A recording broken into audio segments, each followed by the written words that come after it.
আপনাদেরকে আজকে একটা জিনিস দেখাই। এটা হচ্ছে আমার বাড়ির ছাদ, ওই পাশেও আছে।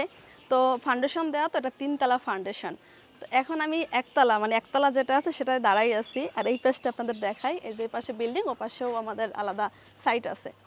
তো আমি একতলার উপরে দাঁড়াইয়েছি। তো এইখানে দেখেন, ছোটোবেলায় যে জিনিসটা আমরা অনেক বেশি করছি, আমি জানি না আপনারা কারা কারা করছেন, তো আমি অনেক বেশি করছি এইগুলো। যে দেখেন লকেট গাছ, এখানে কিন্তু অনেক বেশি লকেট হয়েছে। ছোটোবেলায় আমরা এরকম আমটা অনেক কিছু ফল চুরি করে খেয়েছি। ওই সাইডেও কিন্তু আম গাছ আছে, ওটা হচ্ছে আমাদের পাশের বাসার মানে আম গাছ। ওগুলো দেখেই লোভ লাগতেছে, খাইতে পারতেছি না। তো এই যে দেখেন অনেক লকেট, মা এদিক নিয়ে আসো। আল্লাহ বিসমিল্লাহ। আমি কটা সিঁড়ি, মাফ করো। এই যে দেখেন লকেটগুলো না, এই যে লকেটগুলো ছিঁড়ছি না, তো এগুলা খুব খাওয়ার ইচ্ছা। ছোটোবেলা তো বুঝতাম না, তখন খাইতাম। ছিঁড়ছি যেহেতু, এখন জানি না কি হবে। তো এগুলো এখন বড় হয়েছে, এখন বুঝতে পারি যে অন্যের গাছের ফল না বলে খাওয়া উচিত না।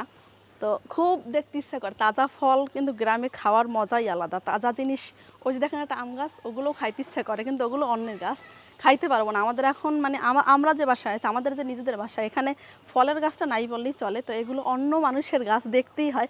দেখতে অবশ্য ভালো লাগে, ফালাই দিলাম। যেহেতু অন্যের গাছ খাওয়া যাবে না, তো মানে দেখতে ভালো লাগে, আমার কাছে দেখতে ভালো লাগে। তবে ছোটোবেলা না খুব চুরি চুরি করে খাইছি ফল। যে কোনো ফল হোক, চুরি করে খাওয়ার কিন্তু মজা আলাদা। বাজার থেকে কিনে এনে যে স্বাদটা পাওয়া যায় না, চুরি করে খাওয়ার মজাটা আলাদা। তো আমার মতন এরকমের অন্যের গাছের ফল কে কে চুরি করে খাইছেন অবশ্যই জানাবেন।